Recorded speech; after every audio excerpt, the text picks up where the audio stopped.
Hi friends, அனைவருக்கும் வணக்கம். Friends, நம்ம இந்த வீடியோவில் தமிழ் தகுதி தேர்வு 32 பார்க்க போகிறோம். டிஎன்பிஎஸ்சியுடைய நியூ சிலபஸை அடிப்படையாக வச்சு தினமும் 25 கேள்வியை டெஸ்ட்டாக பார்த்துட்ருக்கோம். ஆல்ரெடி 31 டெஸ்ட்டை பார்த்துட்டோம். நீங்கள் இன்னும் பார்க்கலைன்னா ஃபஸ்ட்டு கமெண்ட்டில் லிங்க் கொடுக்குறேன், பார்த்துருங்க ஃப்ரெண்ட்ஸ். இந்த வீடியோ பார்த்தீங்கன்னா 32வது வீடியோ. இன்றைய வீடியோவிலையும் 25 கேள்வி இருக்குது, முழுமையாக அட்டன் பண்ணுங்கள். கடைசியாக உங்கள் ஸ்கோரை கமெண்ட்டில் பதிவு பண்ணுங்கள். இதே மாதிரி தினமும் தேர்வு நடக்குங்க. காலையில் 5 மணிக்கு யூடியூப்பில் வீடியோ வந்துடும், மறக்காமல் வந்து அட்டன் பண்ணுங்கள் ஃப்ரெண்ட்ஸ். சரி, ஓகே, நம்ம இன்றைய டெஸ்ட்டுக்குள்ளே போகலாங்களா? சரி, ஃபஸ்ட்டு வினா பாருங்கள். தமிழே மிகவும் பண்பட்ட மொழி என்று பாராட்டியவர் யார்?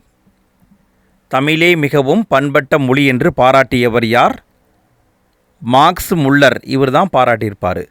தமிழ் மிகவும் பண்பட்ட மொழி என்று கூறியவர் மார்க்ஸ் முல்லர். அடுத்த வினா பாருங்கள். பொறுத்துக. நூல்களையும் அதுக்கான சிறப்பு பெயர்களையும் கொடுத்துருக்காங்க, சரியாக பொறுத்துனுங்க. விடையை பார்க்கலாங்களா? திருமுருகாற்றுப்படை, இதை புலவராற்றுப்படை அப்படின்னு சொல்லுவாங்க. முல்லைப்பாட்டு, இதை நெஞ்சாற்றுப்படை அப்படின்னு சொல்லுவாங்க. பட்டினப்பாலை, இதை வஞ்சி நெடும் பாட்டு அப்படின்னு சொல்லுவாங்க. மலைப்படுகடாம் அப்படின்னா கூத்தராற்றுப்படை என்று சொல்லுவாங்க. ஸோ இங்கே பார்த்தீங்கன்னா 2, 3, 4, 1 இதுதான் சரிங்க. திருமுருகாற்றுப்படைனா புலவராற்றுப்படை, முல்லைப்பாட்டுன்னா நெஞ்சாற்றுப்படை, பட்டினப்பாலைனா வஞ்சி நெடும் பாட்டு, மலைப்படுகடாம்னா கூத்தராற்றுப்படை. அடுத்த வினா பாருங்கள். அலுவல் சார்ந்த கலைச்சொல் அறிக. பே பில். அரசு அலுவலகங்களில் பயன்படுத்துவாங்க, பே பில் அப்படின்னு சொல்லுவாங்க. பே பில்னால் என்னங்க? சம்பள பட்டி. பே பில் அப்படின்னா சம்பள பட்டி. அடுத்த வினா பாருங்கள். ஒருமை பன்மை அறிக. நெற்கதிர்கள் விளைந்தது, மாடுகள் மேய்ந்தது. இதில் எது சரின்னு கேட்குறாங்க. ஒருமைனா ஒருமையில் முடியணும், பன்மைனா பன்மையில் முடியணும். விடையை பார்க்கலாங்களா? நெற்கதிர் ஒருமையில் ஆரம்பிக்குது, விளைந்தன பன்மையில் முடியுது, தவறு. மாடுகள் மேய்ந்தது, மாடுகள் பன்மையில் ஆரம்பிக்குது, ஒருமையில் முடியுது, அதனால் இது தவறு. அடுத்து பாருங்கள். நெற்கதிர்கள் விளைந்தன, இது கரெக்டாக இருக்குது. பன்மையில் ஆரம்பித்து பன்மையில் முடியுது. மாடுகள் மேய்ந்தன, இதுவும் கரெக்டாக தான் இருக்குது. பன்மையில் ஆரம்பித்து பன்மையில் முடிஞ்சிருச்சு. அடுத்தது பாருங்கள். நெற்கதிர்கள் விளைந்தன, இது கரெக்டாக இருக்குது. பன்மையில் ஆரம்பித்து பன்மையில் முடிஞ்சிருச்சு. மாடுகள் மேய்ந்தது, தவறு. பன்மையில் ஆரம்பித்து ஒருமையில் முடியுது. அடுத்து பாருங்கள். நெற்கதிர்கள் விளைந்தது, தவறு. பன்மையில் ஆரம்பித்து ஒருமையில் முடியுது. மாடுகள் மேய்ந்தன, இது கரெக்டாக இருக்குது. ஸோ இங்கே பார்த்தீங்கன்னா பி தான் சரி. நெற்கதிர்கள் விளைந்தன, மாடுகள் மேய்ந்தன, இதுதான் கரெக்டுங்க. அடுத்த வினா பாருங்கள். திருக்குறளுக்கு வழங்கப்படாத சிறப்பு பெயர் எது? திருக்குறளுக்கு வழங்கப்படாத சிறப்பு பெயர் எதுங்க? பொய்யாமொழின்னு சொல்லுவாங்க, உத்தரவேதம்னு சொல்லுவாங்க, தமிழ் மறைன்னு சொல்லுவாங்க. ஆதிகாவியம் என்ற பேர் இல்லை, தவறு. ஆதிகாவியம் என்ற பேர்லாம் கிடையாது. அடுத்த வினா பாருங்கள். பொருத்தமான பொருளை தெரிவு செய்க. தூசு. தூசுன்னா என்னங்க? இது வந்து டிஎன்பிஎஸ்சியுடைய ஒரிஜினல் கொஷினுங்க. தூசு அப்படின்னா பட்டு, தூசுன்னா பட்டுங்க. அடுத்த வினா பாருங்கள். கேட்டவர் மகிழ பாடிய பாடல் இது. இத்தொடரில் இடம்பெற்றுள்ள தொழில் பெயரும் வினையாளனியும் பெயரும் முறையே. அதாவது இந்த வரியில் இருக்கிற தொழில் பெயர் என்னன்னு கேட்குறாங்க, வினையாளனியும் பெயர் எதுன்னு கேட்குறாங்க. எது கரெக்டுன்னு கண்டுபிடிங்க பார்க்கலாம். சரி, விடையை பார்க்கலாங்களா? தொழில் பெயர் என்பது பாடல், பாடுதல் தொழில் பெயர்.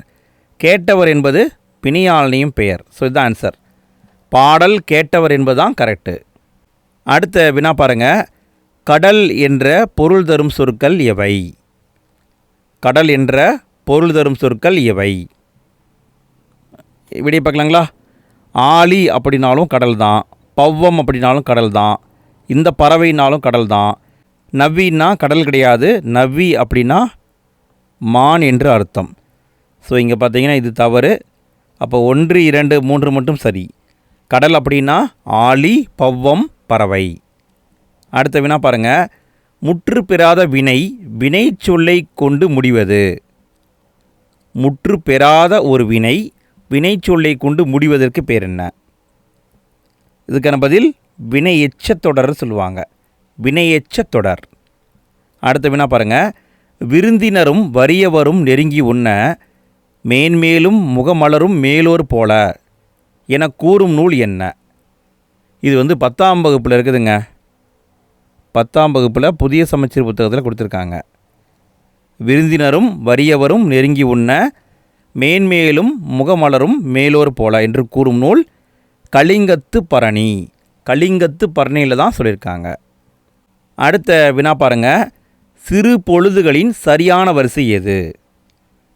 சிறு பொழுது அப்படின்னு பார்த்தீங்கன்னா 6 இருக்குங்க. அதாவது 4 மணி நேர இடைவெளியில் பிரித்து வச்சுருப்பாங்க. இதை சரியாக வரிசைப்படுத்த சொல்கிறாங்க. விடையை பார்க்கலாங்களா? அதாவது ஃபஸ்ட்டு வர்றது காலை தான் வரும். காலை அப்படிங்கிறது 6 மணிலேருந்து 10 மணி வரைக்கும் ஆரம்பிக்கும். ஸோ இங்கே 2 தான் ஏதோ ஒன்று ஆன்சர் இருக்க வாய்ப்பு இருக்குது. அடுத்தது 2வதாக வர்றது பார்த்திங்கன்னா நண்பகல் அப்படிங்கிறது வருங்க. காலை அடுத்தது நண்பகல். இங்கே ஆப்ஷன் இல்லை, பார்த்துக்கோங்க. காலை அடுத்தது நண்பகல் வரும். அதற்கு அடுத்து எல்பாடு வரும். அடுத்து மாலை வரும், யாமம் வரும், வைகறை வரும். ஸோ இதுதான் சரிங்க.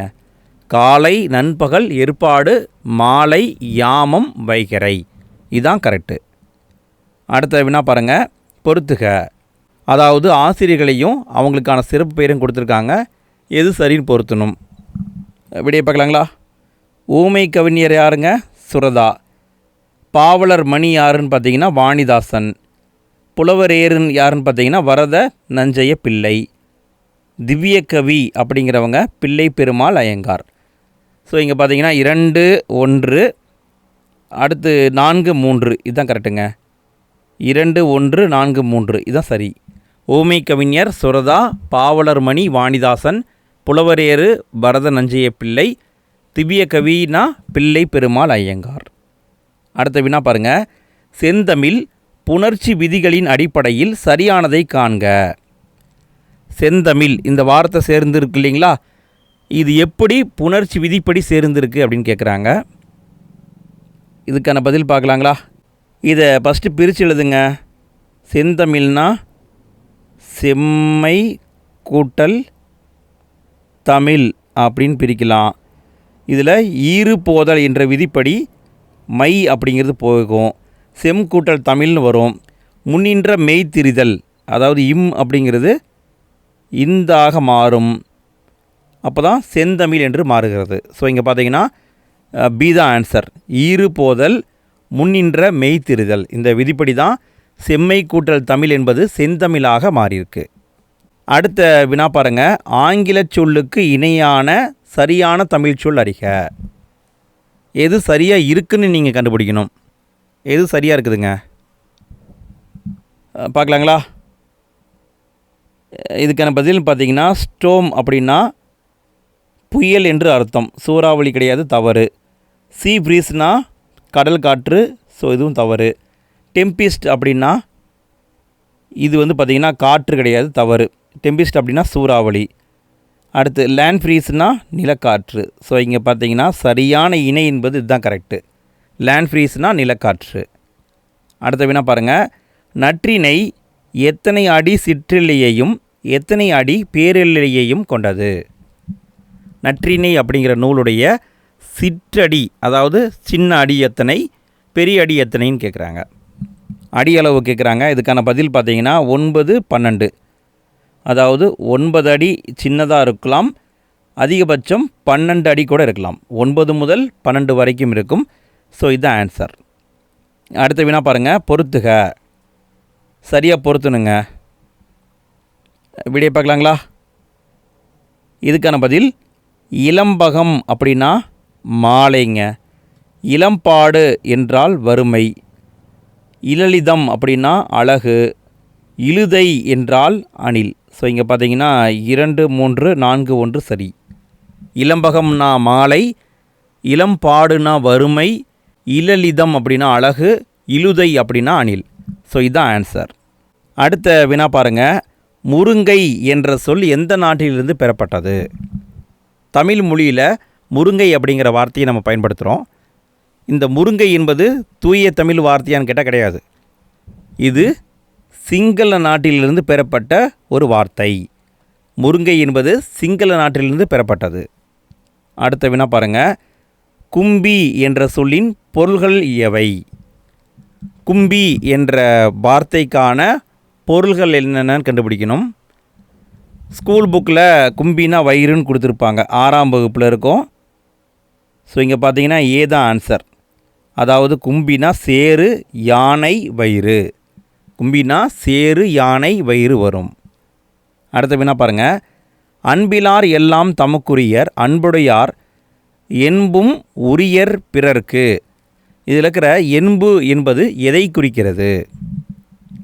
என்பு அப்படின்னா எதை குறிக்குதுங்க? என்பு அப்படின்னா எலும்பை குறிக்கிறது, எலும்பு. அடுத்த வினா பாருங்கள். பிரித்தெழுதுக. வல்லுருவம். இதை பிரித்து எழுதுங்க பார்க்கலாம். வல்லுருவம் இதை பிரிச்சிங்கன்னா வன்மை கூட்டல் உருவம், வன்மை கூட்டல் உருவம் வல்லுருவம். இதுதான் சரி. அடுத்த வினா பாருங்கள். அகர வரிசைப்படி சரியான வரிசை எது? அகர வரிசைப்படி சரியான வரிசை எதுங்க? விடையை பார்க்கலாங்களா?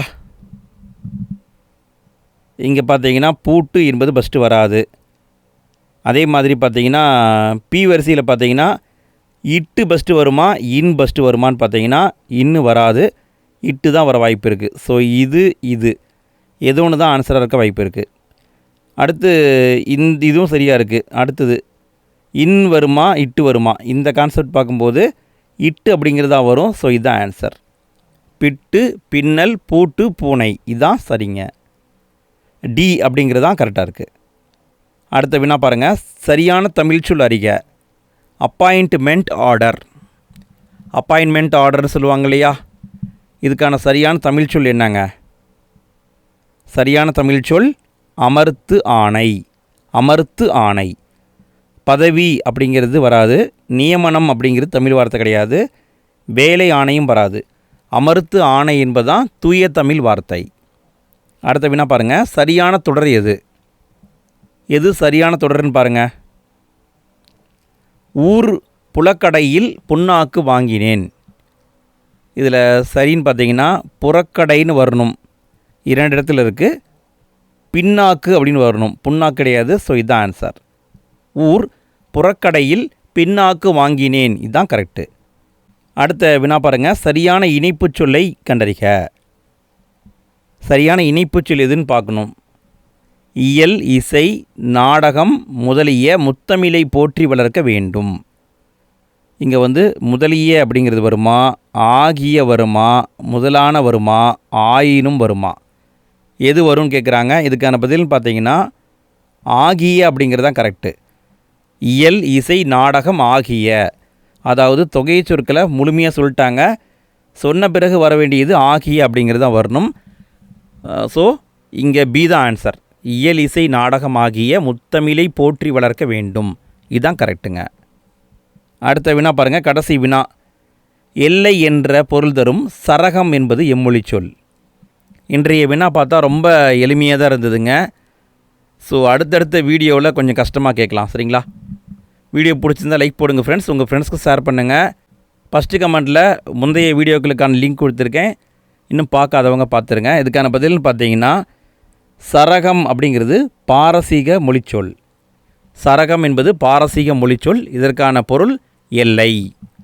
ஃப்ரெண்ட்ஸ், நம்ம இந்த வீடியோவில் மொத்தம் 25 கேள்வியை பார்த்துருக்கோம். வழக்கம் போல் உங்கள் ஸ்கோர் என்ன கமெண்ட்டில் பதிவு பண்ணுங்கள். நாளைக்கும் இதே மாதிரி காலையில் 5 மணிக்கு யூடியூப்பில் வீடியோ வந்துடும். மறக்காமல் அட்டன் பண்ணுங்கள் ஃப்ரெண்ட்ஸ். இன்றைய நாள் இனிய நாளாக அமைய வாழ்த்துக்கள். நாளைய வீடியோவில் மீண்டும் சந்திப்போம். அனைவருக்கும் நன்றி.